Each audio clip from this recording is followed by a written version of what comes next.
A gente continua falando sobre o Fórum Econômico Mundial de Davos. Esse é o assunto da minha conversa com o nosso comentarista de Política e Economia, Ricardo Caldas. Bem-vindo, professor. Boa noite, bom tê-lo aqui no estúdio novamente. E aí eu quero comentar o seguinte, Davos é um espaço para reflexão.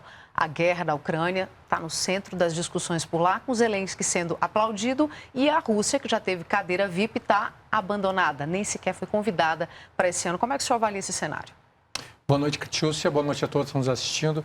O Fórum Davos, na verdade, é um fórum privado, né? Ele foi montado por um professor da Suíça, um professor de gestão empresarial, e ele selecionou empresas grandes para poder debater assuntos de interesse do mundo. Então, o fórum tem bastante flexibilidade para escolher os temas e escolher os seus convidados. Daí a importância que eles deram neste ano, nessa reunião, depois de alguns anos, né, sem acontecer presencialmente, em função da Covid, deram preferência ao Zelensky para ele mostrar o seu ponto de vista e ele foi ovacionado. A questão é que palmas não ganham guerras, né? Então o Zelensky também aproveitou para passar mensagens, como é que não estava disposto a entregar parte do território da Ucrânia, que é uma demanda da Rússia, especialmente aquela área, né, de mais ao leste, que está justamente buscando a independência, e agora, para piorar as coisas, Mariupol, que foi conquistada por uma vitória militar.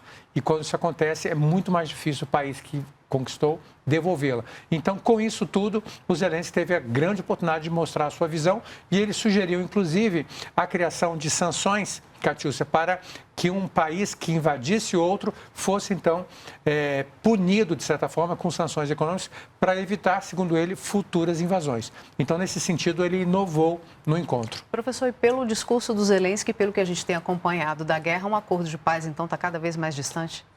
Eu diria o seguinte, quanto mais o Zelensky, vamos dizer assim, lutar para manter a integridade territorial da Ucrânia, lembrando que a Ucrânia já perdeu a Crimeia para a Rússia já desde 2014.